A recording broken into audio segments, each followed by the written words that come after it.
Tapi pendidikan kita baik bukan gara-gara kita tidak memahami teorinya, tetapi karena kita tidak mau menjalankan teori itu. Tema-tema yang disebut sebagai ilmu pasti, ilmu sains, misalkan seperti itu kontradiktifnya sampai level yang paling bawah. Apakah elektron itu adalah gelombang atau dia materi, sampai sekarang pun masih membingungkan para ilmuwan.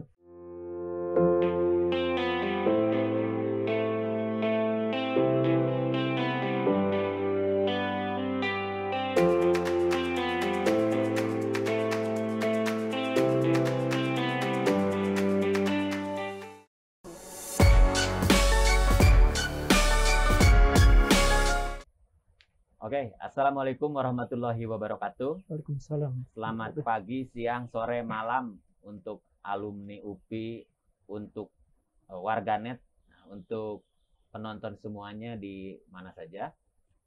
Hari ini kita kembali di podcast Bincang Alumni UPI. Bincang Alumni UPI mencoba menghadirkan alumni-alumni UPI terbaik lah, alumni-alumni UPI keren, alumni-alumni UPI yang berbeda, berkiprah di banyak bidang, tidak melulu bidang pendidikan, tapi bidang apapun. Dan hari ini kita kedatangan tamu, atau saya mengundang salah satu alumni yang menarik perhatian, memantik perhatian saya beberapa waktu terakhir. Belum sampai setahun saya melihat lebih jauh sebenarnya. Yaitu pemilik, pengelola, host channel YouTube Guru Gembul. Nah ini, saya diwanti-wanti berkaitan dengan identitas. Untuk pertama tidak menyebutkan nama, yang kedua tidak menyebutkan prodi atau fakultas atau jurusan. Jadi saya pastikan ini alumni UPI, betul, saya kenal sejak zaman kuliah, dan sekarang mengembangkan sebuah channel YouTube yang saya bilang ini fenomenal. Kenapa fenomenal? Karena untuk ukuran YouTuber alumni UPI, Guru Gembul ini sudah memiliki 203.000 subscriber. Dia sudah menampilkan 326 video yang yang bisa kita tonton di YouTube setiap hari. Kalau saya selidiki sebenarnya, atau saya tonton, tidak ada video yang ditonton kurang dari 2 digit ribu, kurang dari 10.000, nggak ada lah. Video kemarin saja sudah ada di angka 30 ribuan, 40 ribuan. Ini luar biasa. Kita akan coba membedahnya dengan Pak Guru Gembul. Mau Pak Gembul atau Pak Guru, atau biasanya kalau saya di dunia jurnalistik, kalau tidak boleh disebutkan nama itu, Kang, biasanya 2. Kalau tidak Mr. X, Mawar gitu. Sebut saja Mawar. Nah, tinggal dipilih sekarang ini mau dipanggil Mr. X atau Mawar nih gitu. Mawar lah. Mawar. Oke, Kang. Saya ingin belajar melihat bagaimana sih memproduksi, menghasilkan sebuah tayangan yang penontonnya selalu banyak, topiknya selalu menarik, bahkan punya penggemar fanatik yang kalau bikin event ribuan orang ikut. Itu sebenarnya apa sih yang ditampilkan, Kang, di channel Guru Gembul ini? Ya, pertama kalau soal viewers yang banyak atau memantik banyak sekali orang untuk menyimak, itu tentu saja butuh proses. Ya. Saya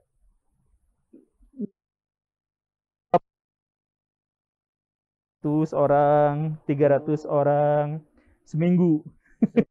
Itu 7-8 bulan itu kapan memulainya nih? Itu awal April tahun 2019. Jadi ya pada waktu itu pikirannya sih sangat sederhana. Jadi pertama saya pengen jawab pertanyaan-pertanyaan yang tidak sempat dijawab di kelas dari murid-murid saya. Dan ini adalah permintaan dari istri saya karena tidak sabar ngelihat saya ngomel terus terkait dengan masalah-masalah politik dan hal-hal yang ditampilkan di televisi. Maka saya kemudian dikasih sebuah lahan untuk mencurahkan isi hati saya dan isi pikiran saya. Awalnya sih sederhana itu, tetapi saya yakin, memang entah bagaimana, sejak awal saya yakin bahwa bagaimanapun saya akan mendapatkan banyak penonton pada waktu itu. Dan alhamdulillah memang pada bulan ke-8, bulan ke-9, kemudian bulan ke-10 itu subscriber saya sudah sampai puluhan ribu dan sekarang alhamdulillah 200 ribu. Tentu saja itu semuanya juga butuh proses. Ya, intinya adalah karena pertama channel saya tuh yang terlalu sederhana. Jadi peralatannya tidak seperti ini sepenuhnya.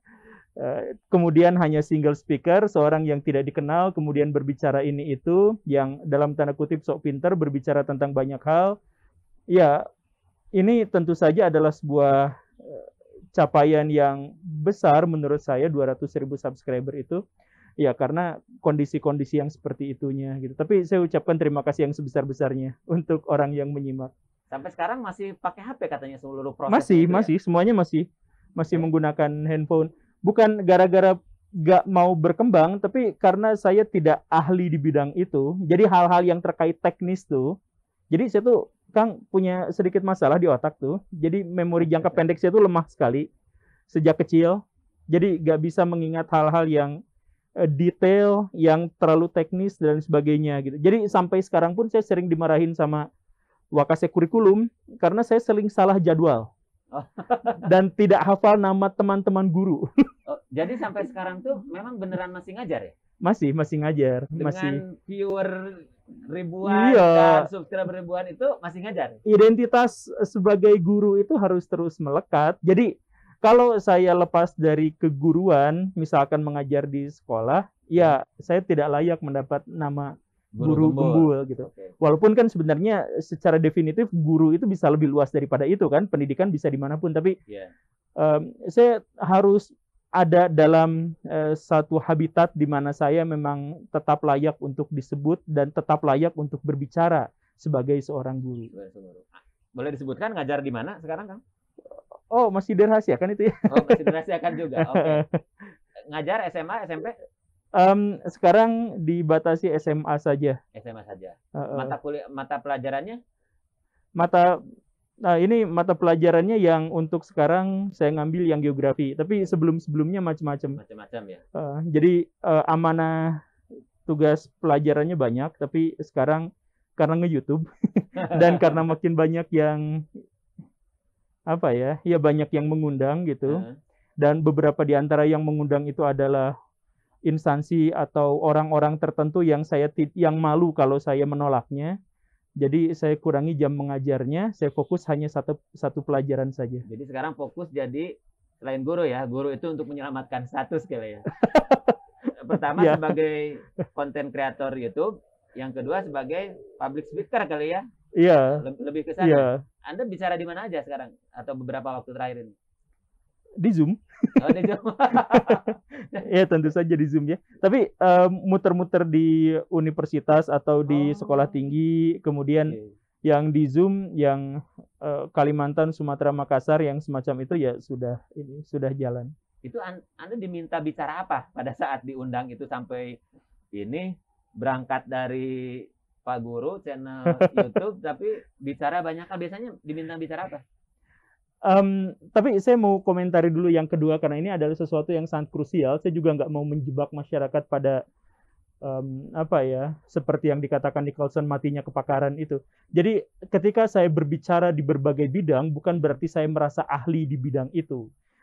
Tapi saya menyampaikan otoritas tertentu dari orang yang saya kutip pendapatnya kalau itu di luar bidang saya. Jadi saya mengajak Baraya untuk terus-terusan membaca, untuk menelaah, untuk melihat realitas dan dalam banyak perspektif. Biar kita tuh, ya kan sekarang tuh zamannya hoax, zamannya banyak sekali masalah-masalah dan itu sebenarnya bisa diatasi kalau kitanya memang terbiasa untuk berpikir, membaca dan sebagainya begitu. Jadi ketika saya berbicara misalkan di banyak bidang yang kayaknya nggak mungkin juga saya harus berbicara tentang banyak bidang sekaligus, itu bukan berarti saya sok tahu, tapi saya hanya menyampaikan curhatan di bidang itu. Bidang apa pada umumnya yang Anda ambil? Yang politik atau agama? Ya, politik, agama pernah di luar YouTube ya. Di luar YouTube psikologi kemarin diundang oleh universitas yang jurusannya adalah psikologi, berbicara masalah psikologi. Oh gitu. Iya, kemudian kimia nanti 3 pekan ke depan berbicara soal kimia lingkungan hidup. kemudian tentang filsafat barat yang kemarin, Iya. dan ada juga tentang sejarah. Pendidikan banyak, berbicara tentang pendidikan, ini kan saya lulusan UPI, jadi tentu saja berbicara pendidikan. Kalau bicara pendidikan itu lebih banyak ke apa ya, misalnya lebih ke metode pendidikan belajar mengajar atau lebih kepada apanya yang diminta bicara? Yang ingin saya sampaikan sebenarnya adalah mentalitas belajar dan mengajar. Oh, Jadi sebenarnya kita itu nggak kurang metode, kita itu nggak kurang teori tentang pendidikan, kita tuh kurang mengaplikasikan dari itu karena kita terlalu banyak kepentingan, terlalu banyak rebahan, terlalu banyak ya yang seperti itu ya. Jadi saya percaya bahwa orang-orang di Indonesia itu sebenarnya sudah kenyang dengan teori-teori pendidikan. Yang sangat kita butuhkan dan sangat urgen untuk kita laksanakan adalah bagaimana mengaplikasikan teori-teori itu, begitu. Kan sebenarnya masalah di Indonesia banyak diantaranya yang bisa selesai kalau pendidikan kita baik. ya.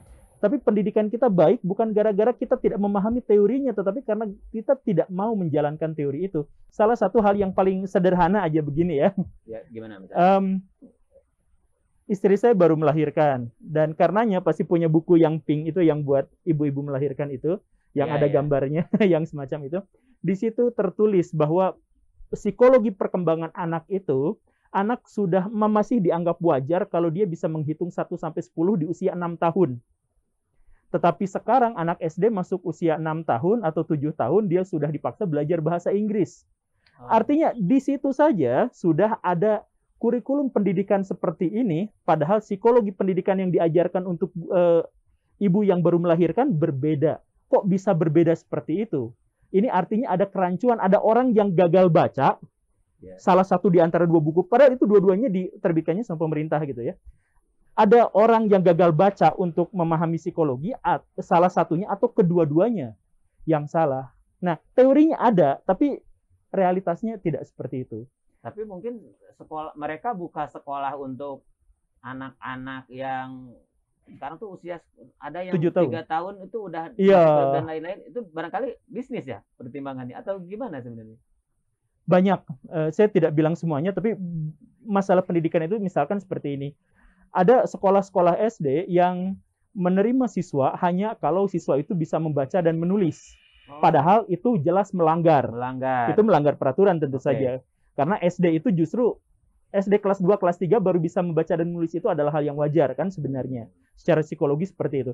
Tetapi kita banyak sekali sekolah-sekolah yang baru masuk saja sudah harus bisa membaca dan menulis, biar orang-orang yang masuk ke situ adalah orang-orang yang pintar, sehingga sekolahnya masuk ke dalam akreditasi A, atau sekolah itu bisa disebut sebagai sekolah unggulan karena anaknya pintar-pintar. Jadi si anak dieksploitasi untuk mendapatkan nilai positif dari si instansi pendidikan yang dimaksud itu. Itu udah penyimpangan ya dari sisi secara etika, secara peraturan itu menyimpang. Pak Menteri sendiri sudah mengemukakan bahwa aturan itu seharusnya dihapus. Tidak boleh ada. Siswa masuk SD kelas 1 mau bisa baca, mau belum, itu adalah tanggung jawab guru, bukan menjadi prasyarat. Tetapi pada kenyataannya seperti itu. Nah, dalam hal ini kita tidak kehilangan teori, tidak kekurangan teori, tetapi teori itu termakan oleh kebutuhan untuk mendapatkan prestis dari sekolah yang dimaksud gitu. itu. Orang tua juga merasa kalau anaknya sudah bisa baca, merasa lebih apa ya, lebih keren gitu. Lebih padahal kan semestinya anak SD kelas 1, kelas 2 tuh karakter, bagaimana cara mereka supaya jujur, supaya arif, supaya bertanggung jawab atas kesalahan-kesalahan yang dia lakukan. Nah ini kan tidak. Jadi anak SD diajarkan hal yang, jadi ini saya langsung kritik misalkan, nggak apa-apa ya. Nggak apa-apa. Jadi secara psikologis begini, anggaplah anak itu adalah satu wadah yang terbuat dari karet gitu untuk menampung ilmu pengetahuan. Nah, semestinya si wadah itu diperbesar dulu, gak diisi dulu, tapi diperbesar. Setelah besar, dia akan menampung apapun yang dia mau. Sedangkan yang terjadi di kita, si anak itu, waktu wadahnya masih kecil, dia dijejali dengan informasi, dengan pengetahuan, dengan kepentingan. Dengan apa? Sehingga pecah, robek, jebol, sehingga anak SMP, anak SMA sudah tidak mau lagi belajar. Kalaupun datang ke sekolah, mereka senangnya leha-leha. Pas ada pengumuman, ada rapat, gurunya nggak masuk, senangnya luar biasa. Karena itu mirip saya juga. Ya. Jadi kalau ditanya pelajaran apa yang saya sukai, Ya, saya jawab pelajaran yang gurunya rapat. Iya. Nah, itu sebenarnya secara psikologis masuk kategori trauma belajar kan? Iya, iya, iya. Kalau orang udah trauma belajar di SMP dan SMA, berarti kedepannya dia akan susah sekali untuk berpengetahuan atau susah sekali untuk mendapatkan motivasi terhadap informasi atau ilmu pengetahuan tertentu kan? Dan itulah yang terjadi di Indonesia. Sejak kecil dijejali, SMP, SMA, tidak senang belajar dan akhirnya di kedepannya dia benar-benar menjadi apatis atau tidak suka terhadap pembelajaran. Akhirnya banyak orang-orang di Indonesia yang mengatakan bahwa ya terlalu banyak teori, terlalu banyak baca buku, terlalu banyak apa kan. Iya. Jadi pikiran-pikirannya itu adalah pikiran yang semacam itu dan itu dimulai dari kegagalan kita dalam menyelenggarakan pendidikan. Oke, Kang. Itu kan satu sisi ya bicara pendidikan. Saya lihat channel Anda topiknya itu pertama sangat beragam. Yang kedua nyerempet ke yang sangat sensitif gitu. Beberapa itu kontroversial. Iya. Itu gimana? Pertimbangannya gimana bisa mengambil yang begitu topik itu? Ya masalah kedua soal kontroversi dulu gitu ya. Ya. Jadi karena masyarakat Indonesia sejak awal itu ya karena masalah yang tadi itu menjadi miskin literasi, Ya. maka akhirnya banyak di antara kita itu yang kaget ketika mendapat satu informasi tertentu. Ketika misalkan dapat dulu misalkan ada cerita bahwa teori evolusi telah runtuh oleh Harun Yahya. Itu kita semua kaget karena kita tidak terbiasa dengan ilmu pengetahuan bahwa semakin tinggi orang dalam berpengetahuan, semakin tidak berani dia dalam mengklaim kebenaran. Ya. Kan seperti itu. Tetapi di kita itu orang-orang itu mudah terbuai justru oleh orang yang mengklaim adanya kebenaran. Sehingga melihat dalam satu perspektif, sudut pandang dengan latar paradigma tertentu saja. Dan itu semuanya tunggal. Nah, ketika mendapatkan satu informasi, kaget, wow. Dan mereka kemudian bereaksi, mengikuti, menjadi follower itu. Nah, maka saya pikir saya harus menyampaikan beberapa tema-tema kontroversial dan di akhir tidak saya beri kesimpulan, ya beberapa tidak semua, agar masyarakat kita itu tahu bahwa dalam satu tema sekalipun itu tidak ada pendapat tunggal. Kalau misalkan kita menyatakan di buku pelajaran sejarah misalkan yang di Indonesia itu, tidak ada satu bab pun yang disepakati isinya apa dalam buku sejarah kita. Sejarah itu adalah identitas kita. Nah, kalau identitas kita saja pemaknaannya dan fakta-faktanya di situ tidak disepakati bersama, maka kita harus terbiasa dengan itu. Ya, ya. Begitu. Itu baru sejarah. Kita belum berbicara tentang misalkan bahkan tema-tema yang disebut sebagai ilmu pasti, ilmu sains, misalkan seperti itu. Itu kontradiktifnya sampai level yang paling bawah. Apakah elektron itu adalah gelombang atau dia materi sampai sekarang pun masih membingungkan para ilmuwan. Padahal itu disebut sebagai ilmu pasti. Jadi biasakanlah terhadap kontroversi, biasakanlah terhadap perbedaan pendapat dan perspektif agar kita itu bisa melatih kemandirian intelektual kita. Jadi tujuannya ingin membangun diskursus ya, Bang. Atau kalau tema-temanya kontroversial. Atau jangan-jangan tema kontroversi itu diambil untuk memancing viewers misalnya. Ada nggak pertimbangan ke sana nih? Enggak, itu bikin viewer saya turun sebenarnya dan YouTube juga tidak menyarankan saya untuk menampilkan tema-tema yang seperti itu. YouTube itu memberikan saran kepada saya itu untuk bahas masalah-masalah agama.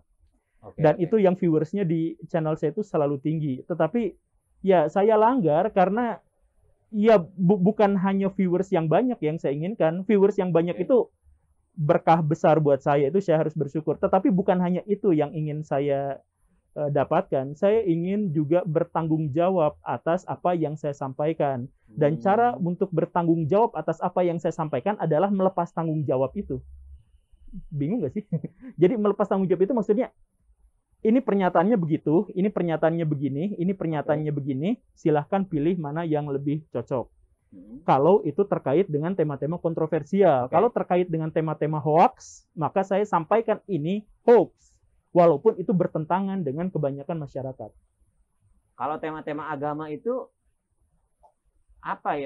kenapa YouTube menyarankan itu kepada channel Guru Gembos? Karena viewersnya banyak. Rata-rata berapa viewer untuk tema agama misalnya. Pokoknya dari 20 video saya yang paling laku itu, yang di luar tema agama itu paling cuma 2 atau 3. Dari 20 teratas, yang ratusan ribu, yang jutaan itu semuanya tema-temanya agama. Jadi YouTube itu, karena YouTube juga memberikan kepada kita rekomendasi dalam tanda kutip untuk mendapatkan viewers yang banyak, maka YouTube menyarankan saya untuk bahas tema-tema agama. Tetapi agama yang saya pahami itu adalah agama yang wajib terrealisasi, yang wujudnya itu kelihatan, yang termanifestasi gitu. Jadi, manifestasi dari agama itu adalah ilmu pengetahuan.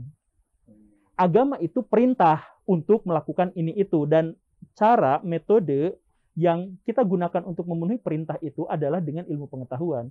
Misal, agama menyuruh kita untuk menjaga kebersihan misalkan.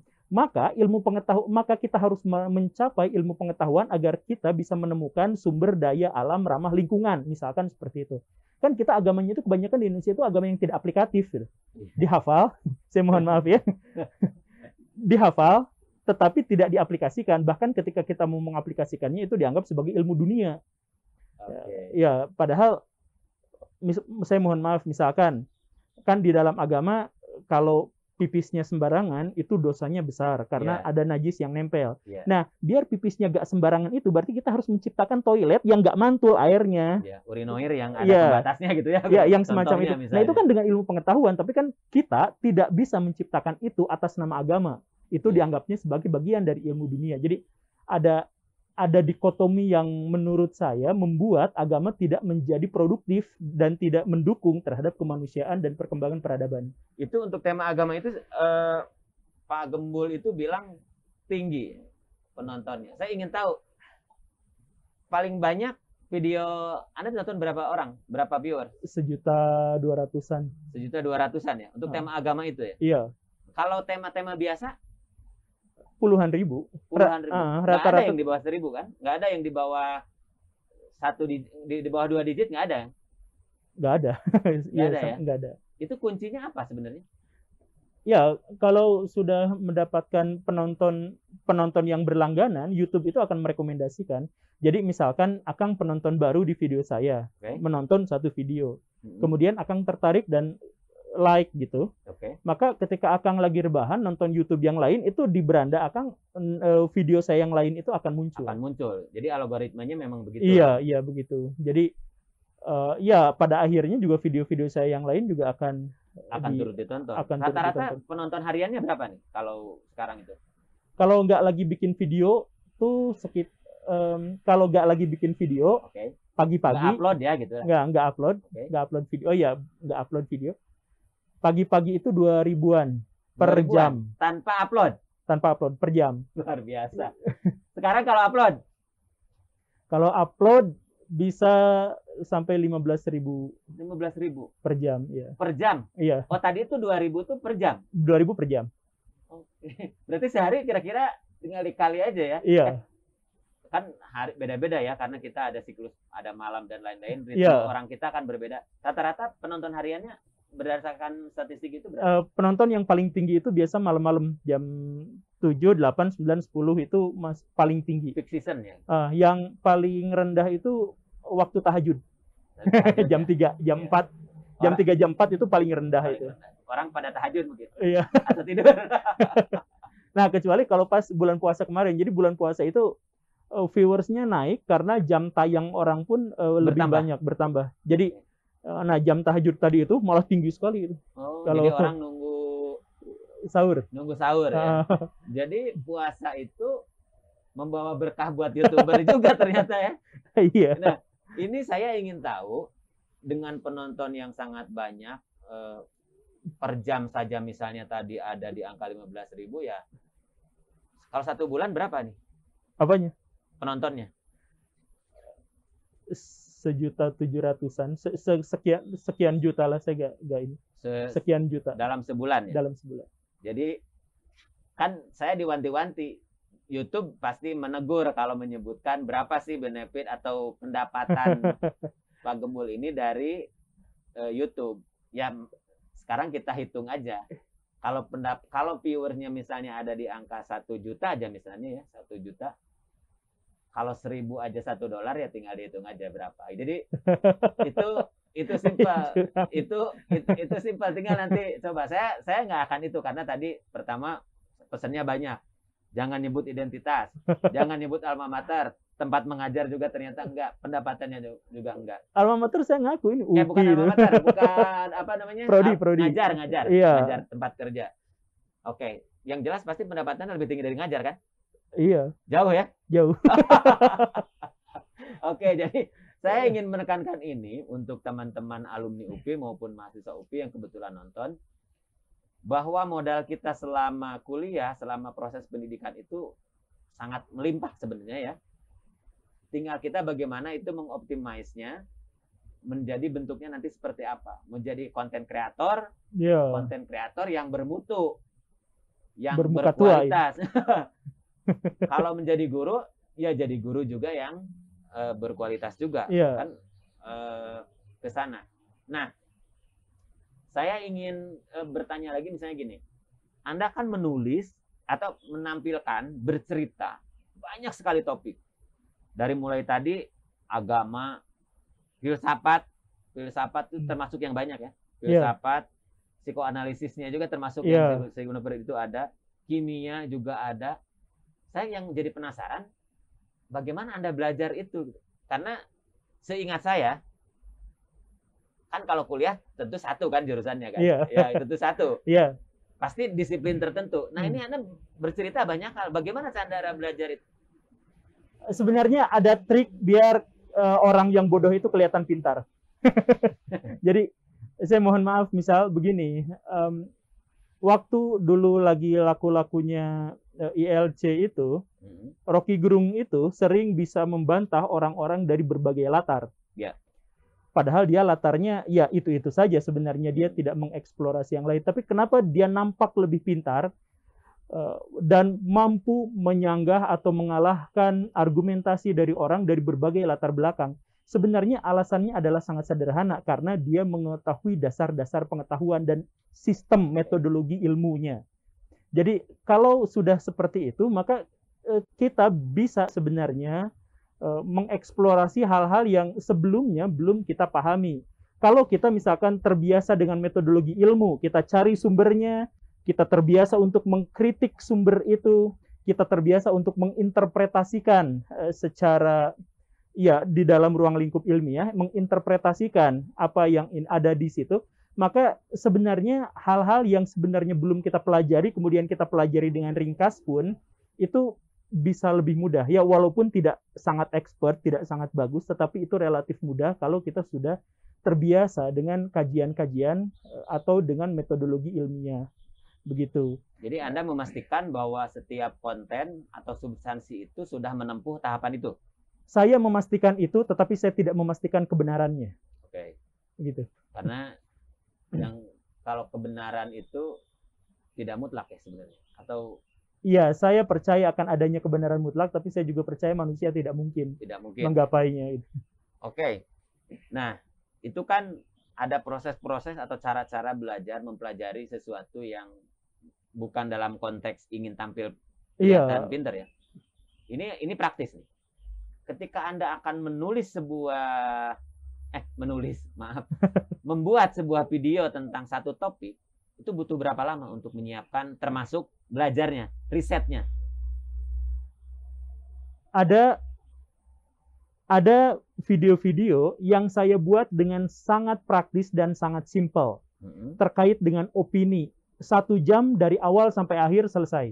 Dari awal nulis skrip sampai upload 1 jam itu ada yang seperti itu. Biasanya itu terkait dengan opini. Misalnya tentang apa? Misalkan kemarin ketika saya berbicara tentang betapa mudahnya orang Indonesia kena hoax. Oke.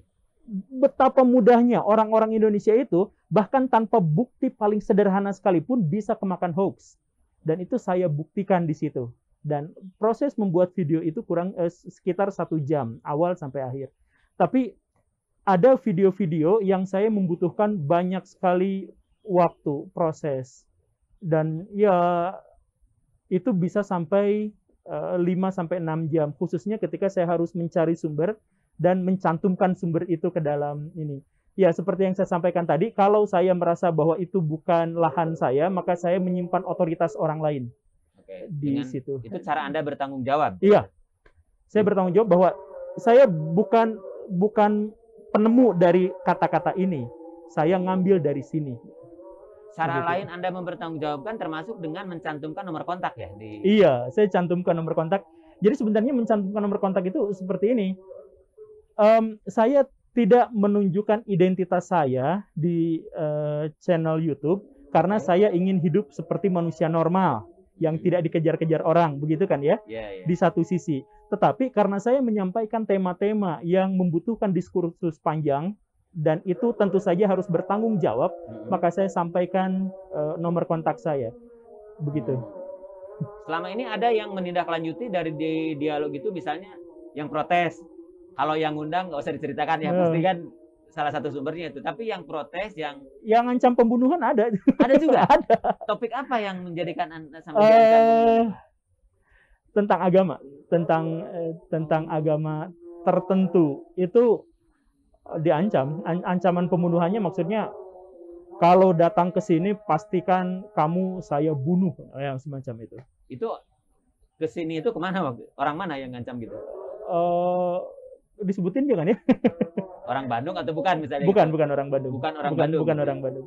Orang Indonesia tapi? Orang Indonesia. Dan itu bukan hanya satu orang yang biasa seperti itu. Karena saya dianggap merusak lah, dianggap iya, dan hal-hal yang semacam itu. Itu waktu itu Anda bercerita apa ketika sampai diancam bunuh itu? Agama tertentu? Saya berbicara tentang filsafat agama tertentu. Agama tertentu itu apa? Sebutinnya nggak, kalau disebutin kan di video juga udah disebutkan kan? Jadi ya udah saya jelasin pada waktu itu bahwa saya menyatakan bahwa agama Hindu itu bukan agama. Hindu itu dharma. Jadi maksud saya adalah saya ingin membuka cakrawala masyarakat kita bahwa definisi agama kita itu definisi yang politis. Jadi agama itu mungkin orang Kristen, orang-orang Islam, orang-orang Yahudi itu bisa masuk kategori agama. Tetapi Hindu, Buddha dan sebagainya itu adalah semacam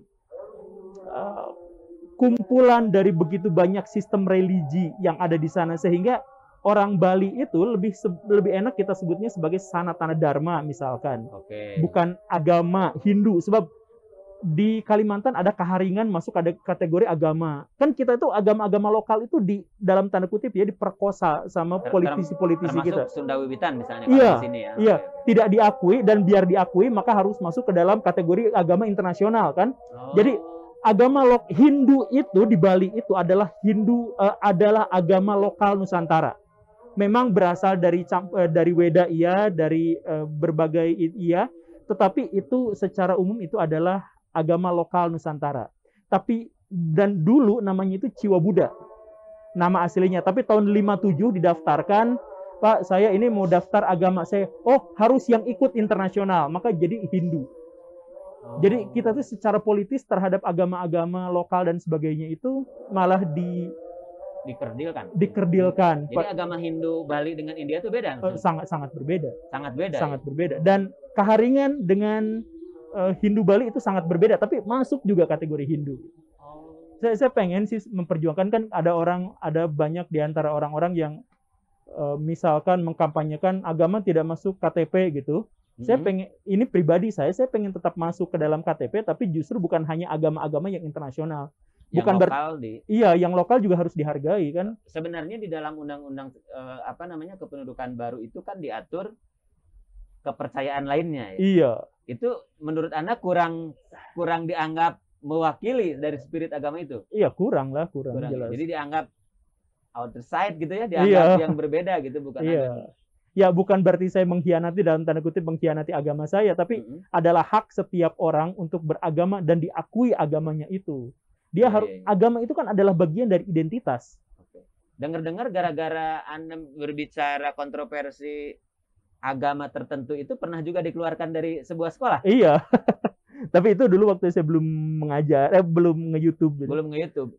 Jadi Anda itu dipecat. punya jalan panjang terbiasa berdialog, termasuk banyak hal, termasuk yang berbeda dengan pikiran banyak orang, yang salah satu risikonya bahkan pernah dikeluarkan dari tempat bekerja, tempat mengajar ya, simpelnya gitu ya. Itu tahun berapa itu? 2011, 2012-an, 2012. Nah, sekarang saya ingat 2012. 2012 ya. Di sekolah tertentu. Di sekolah tertentu. Sekolah tertentu. Jangan paksa saya sebut nama ya. Iya, tapi pasti sekolah berbasis agama karena temanya juga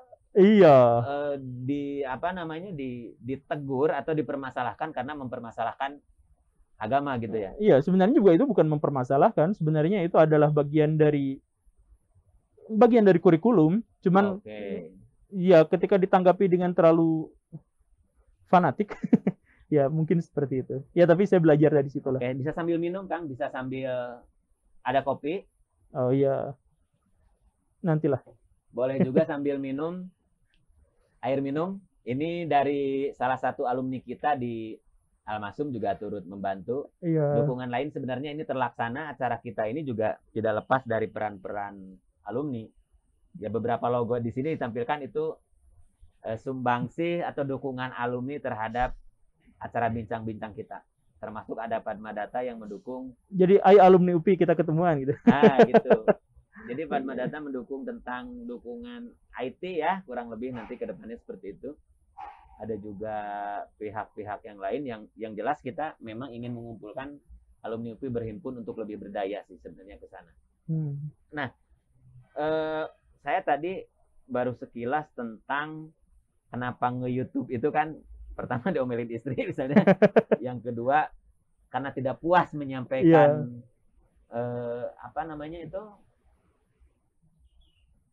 materi ya di sekolah, sehingga harus disampaikan secara terbuka. Target itu sekarang sudah tercapai belum itu? Ya belum lah, itu kan targetnya agak normatif bisa dikatakan kan.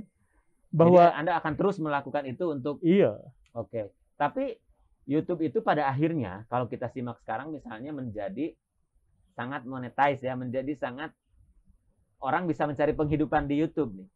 Anda menemukan titik itu mulai kapan nih? Oh, ternyata bisa menghasilkan nih.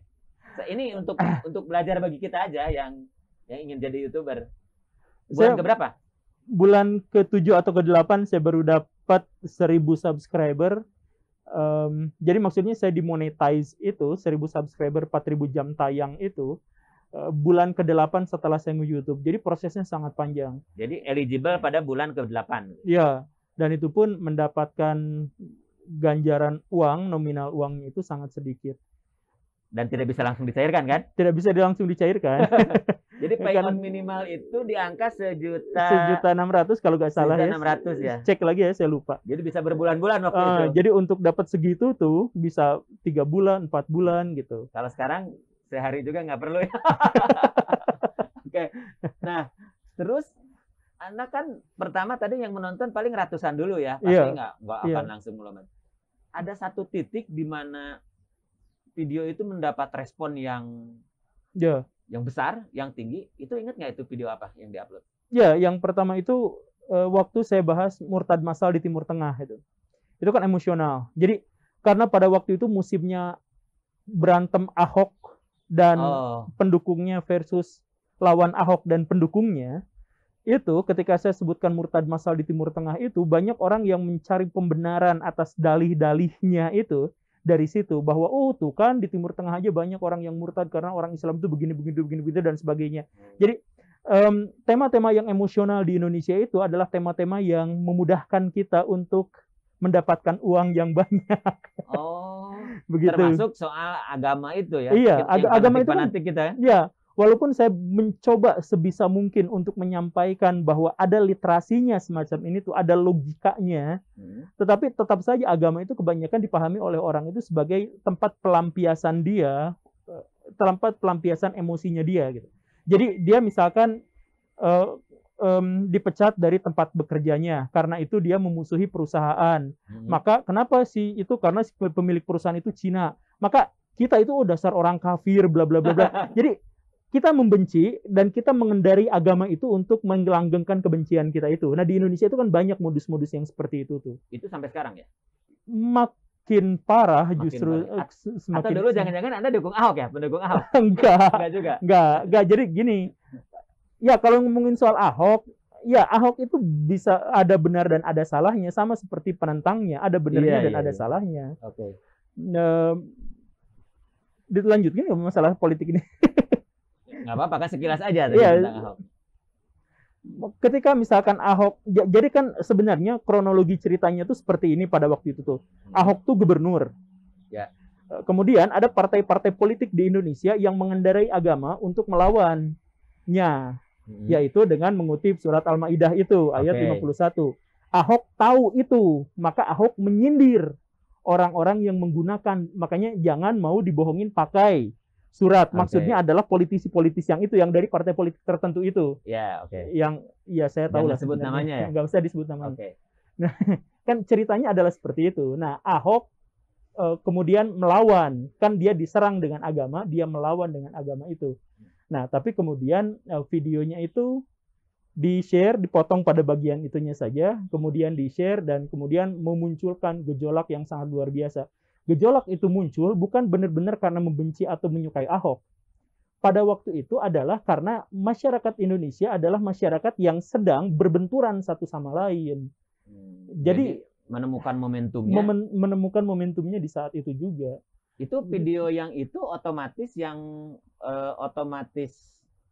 menjadikan Anda eligible itu dari sisi monetize atau beda momentum? Momentumnya di situ. Tapi momentumnya di situ. Momentum untuk dapat monetize-nya itu di situ. Tapi sampai berbulan-bulan kemudian videonya masih sepi. Nah, yang naik itu adalah ketika saya berbicara tentang diskriminasi Dalit, ya. Dalit di India yang mengatasnamakan agama. Bahwa di sana hanya gara-gara interpretasi terhadap agama Hindu pada umumnya di sana itu menyebabkan kemanusiaan di sana itu rusak, yaitu orang-orang itu sekolah gak boleh, didiskriminasi, kerja aja dianggap najis dan lain sebagainya. Ini kan juga memantik emosi dan naik penontonnya naik. Berapa video itu Dalit itu? Saya termasuk yang nonton Dalit, saya lupa. Iya, benar-benar saya. Itu berapa yang nonton totalnya sekarang? 1.200.000 itu. Oh, itu tertinggi sampai sekarang? Iya, tertinggi. Dan setelah momentum itu subscriber naik periodik terus ya? Naik. Dan jadi video YouTube itu nggak selalu naik gitu, ada momentumnya. Tapi semakin banyak subscribernya, momentum itu semakin sering. Jadi sekarang tuh semakin sering YouTube saya tuh channel video-video saya tuh yang meledak tuh semakin sering gitu. Oh, setelah momentum itu. Iya, jadi misalkan ketika saya berbicara tentang perbandingan antara sekolah Islam dengan sekolah Kristen. Itu kan banyak. Kemudian ketika saya berbicara juga tentang Habib Ja'far yang dituduh Syiah dan sebagainya. Nah, itu kan semuanya adalah hal-hal yang terkait dengan emosi agama. Itu naiknya pesat. Betapapun saya mencoba untuk menjadikan itu sebagai konten yang rasional, tetap saja orang-orang berpihak dalam emosinya. Nah, ini saya yang juga menarik itu bahwa tradisi atau kebiasaan membedah masalah, mencari rujukan, itu ada kaitannya dengan latar belakang pada saat belajar nggak?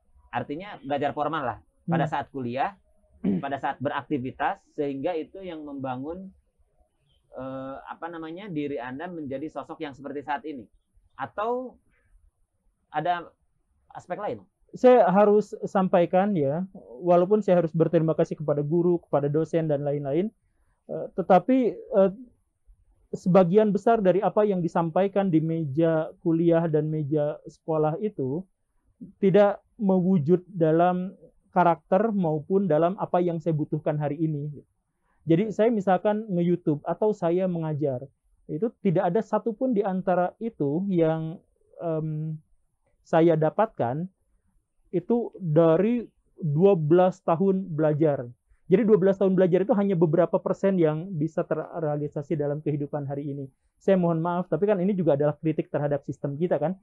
Nah, saya baru belajar untuk membuat sistematika berpikir, peta berpikir itu waktu kuliah, musyawarah mahasiswa. Mumas ya? Mumas. Dibantai. Sebelumnya saya merasa sangat berpengetahuan, saya berwawasan luas, saya merasa seperti itu. Tetapi ketika saya masuk ke situ, saya baru sadar bahwa berpikir itu harus kronologis, sistematis, runut, ada kaidah-kaidahnya agar kita tidak cacat logika, gitu. Agar kita tidak cacat pikir. Nah, dari situ saya mulai belajar sedikit demi sedikit, sampai sekarang pun masih belajar sedikit demi sedikit, dan akhirnya ya ini adalah metode yang nyaman, dan akhirnya kita bisa lebih mudah untuk memilah mana yang tendensius, mana yang tidak, mana yang perspektifnya lebih relevan, mana yang tidak, dan sebagainya. Jadi itu yang justru lebih melekat ya. Iya. Jadi yang membangun fondasi. Untuk tema itu ya. Untuk tema itu. Jadi kebiasaan berpikir sistematis, berpikir sistem gitu, menghubungkan satu sama lain, adanya di situ ya. Iya.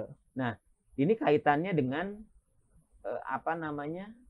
Saya pernah tahu karena saya sebenarnya kenal baik dengan Pak Guru Gembul ini. Tidak mau jadi guru itu guru tetap gitu, atau tidak mau jadi pegawai tetap itu gimana jadi ceritanya PNS. itu? Nggak mau jadi PNS juga? Enggak.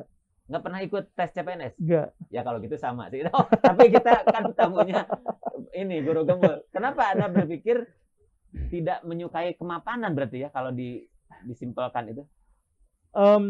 Ya, setiap orang berbeda-beda lah ya. Cuman saya merasa iman saya itu lemah.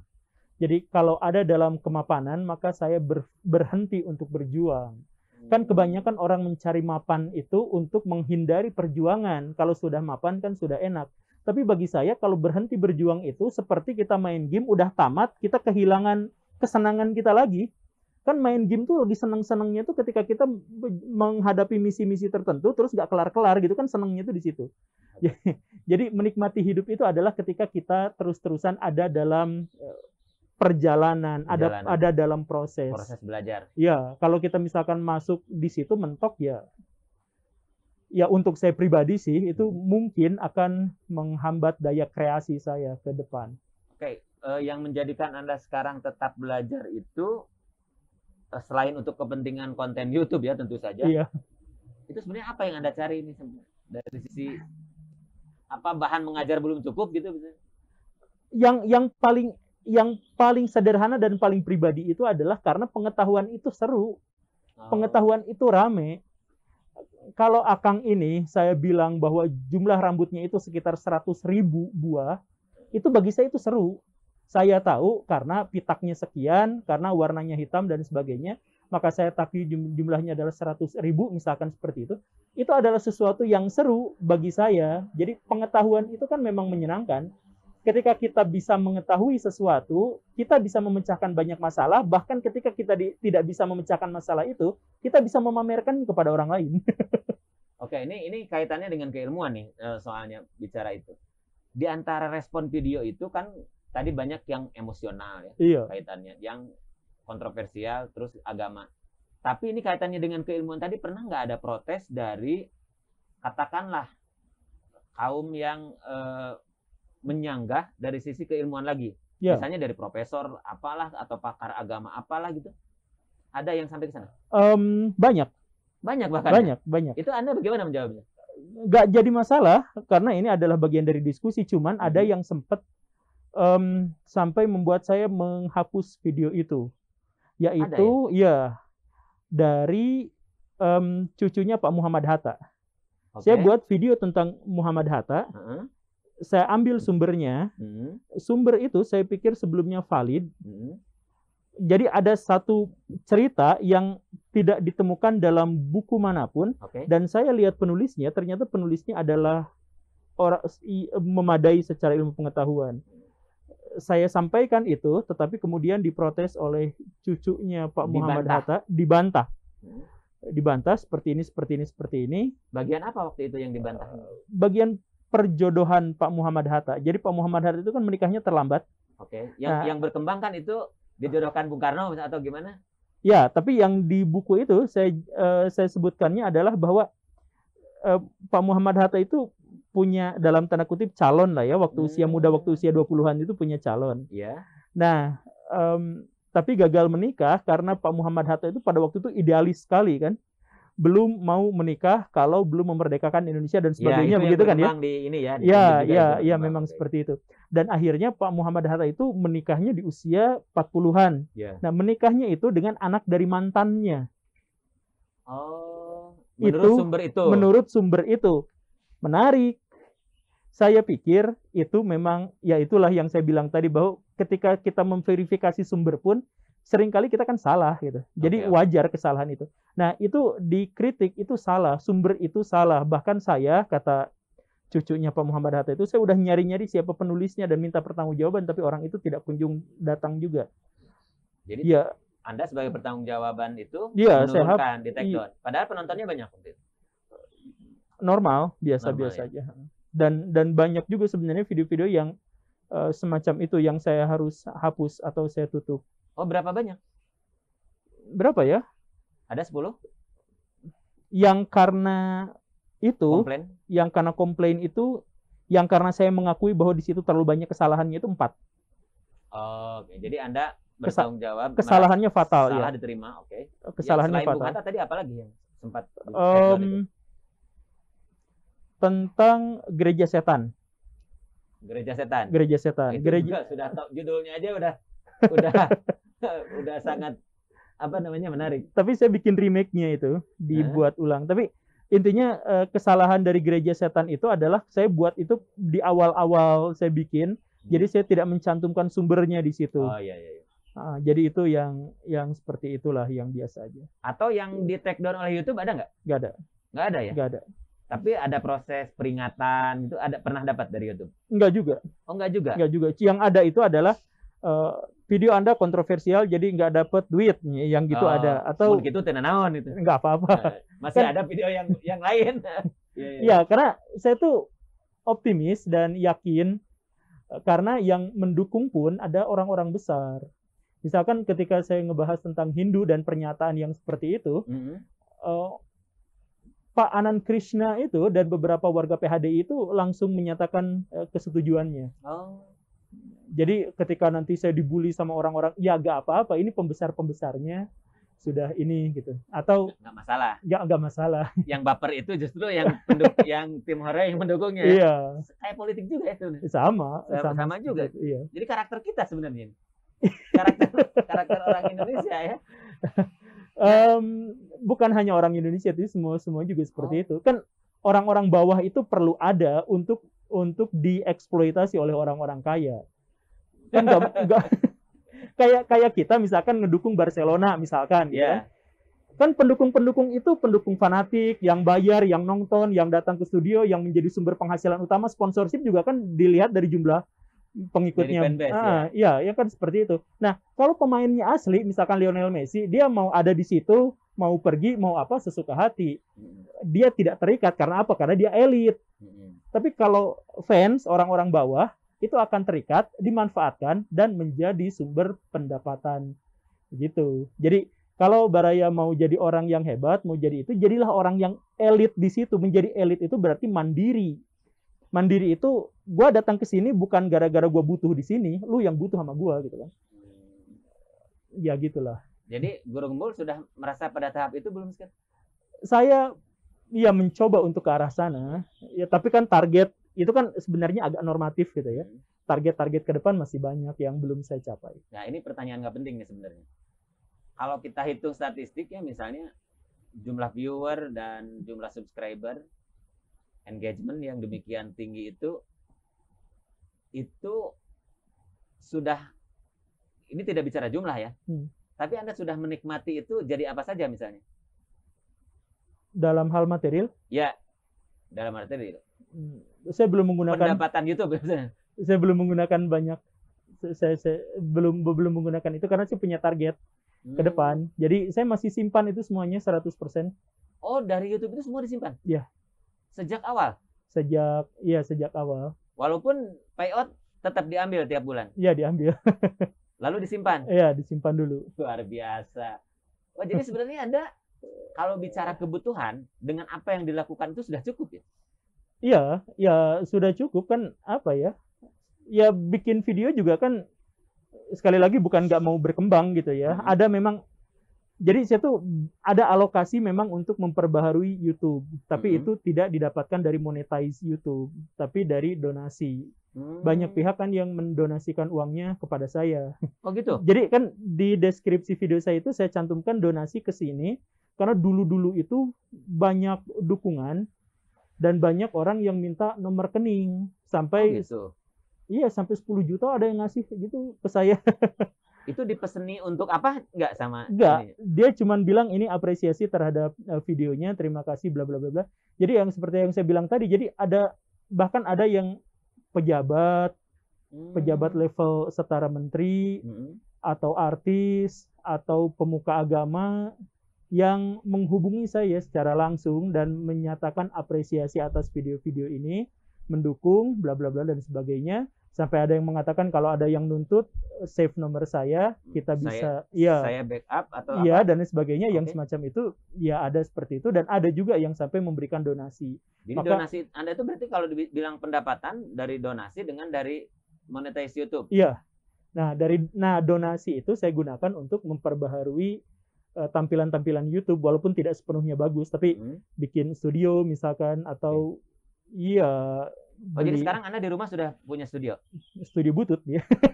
Iya, karena seingat saya pernah itu pada awal-awal videonya itu di loteng gitu ya, atau di yang belakang ada jemuran gitu. Ya, sekarang juga masih. Sekarang di tempat yang sama, cuman agak diperbaharui. Oh, gitu. Nggak ingin upgrade ke yang lebih gimana gitu? Ada? Membutuhkan terlalu banyak orang nanti kan kalau ngurusnya susah. Atau sempat terpikir nggak atau menjadi target menjadi misalnya perusahaan kreatif untuk YouTube manajemen lah gitu, seperti Rans Entertainment misalnya atau Ria Ricis misalnya gitu yang menyiapkan banyak orang untuk support system Anda? Secara pribadi saya enggak, tapi kalau ada orang yang mau seperti itu ya bikin bareng-bareng ya. Oke. Itu sisi yang bisa apa namanya menjadi pelajaran ya bagi kita bahwa sebenarnya seorang guru gembul ini dia nge-YouTube tujuan awalnya itu memang tidak diniatkan untuk cari duit atau monetize. Ketika dia mendapat viewer banyak, mendapat penghasilan itu berkah berarti. Iya, oh, syukur sekali itu. Syukur sekali ya. Alhamdulillah. Target Anda ke depan seperti apa sih dari sisi ini? Pengembangan YouTube ataupun pengembangan diri dan lain-lain? Saya pengen menciptakan iklim baru di agama saya dan negara saya menjadi lebih baik. Itu target saya itu. Melalui apa? Jadi presiden dong kali. Atau nggak harus jadi presiden bisa? Dengan atau tidak jadi presiden selama visi itu tercapai ya syukur. Kalau visi itu belum tercapai berarti saya mati penasaran jadi setan. Tapi itu visi hidup saya. Tapi Anda merasa puas dengan apa yang dilakukan sekarang? Sekarang saya menikmati tapi belum puas. Oh, karena itu terus berproses. Iya. Tadi terkait pengembangan itu terkait dengan tadi kan saya tanya tentang cara belajarnya gitu. Ada tertarik misalnya untuk mengambil studi lanjutan dan lain-lain untuk memperdalam dari sisi itu? Istri saya pengen, tapi kalau saya enggak, udah cukup. Sudah cukup. Jadi Anda itu melihat sebenarnya ilmu pengetahuan bisa dipelajari dengan secara melimpah gitu dengan memanfaatkan teknologi itu ya. Iya. Semua ada gitu ya. Iya. Yang penting dasar-dasar pengetahuan, metode keilmuan. Kalau misalnya kita ada metode ilmiah, kalau dalam sejarah itu misalnya karena saya jurusan sejarah ada metode sejarah, ada heuristik, ada kritik, interpretasi dan baru misalnya penulisan. Ada yang penting sudah menguasai atau memahami cara kerja itu menjadi tidak penting untuk saya bukannya bilang itu tidak penting, tapi bagi saya setidaknya sampai sejauh ini saya sudah cukup. Belum ingin? Belum ingin karena iya saya punya target lain, punya tujuan lain dan itu ada beberapa jenjang yang mungkin kalau saya ambil itu akan menghalangi atau menghambat atau memperpanjang proses saya untuk mencapai visi saya. Tapi tawaran pernah ada nggak untuk? Ada. Taruhlah misalnya menjadi kan guru jelas ya. Udahlah Anda misalnya cocoknya untuk ngajar di level yang lebih tinggi dengan kapasitas seperti ini. Ngajar filsafat kayak apa misalnya gitu. Ada begitu? Ya ada banyak. Bahkan ada yang nawarin saya untuk membiayai kuliah saya itu ada juga. Tapi Ya, tapi kan saya sudah berkeluarga. Jadi sekarang saya pengen jadi laki-laki yang berkeluarga saja. Jadi memang ketika menikah itu ya kita pertimbangan segala sesuatu itu menjadi Iya, harus menghitung aspek keluarga ya. Kalau iya. kita kuliah di mana, anak gimana, istri Iya, gimana, prioritas sekarang saya keluarga. prioritas keluarga ya.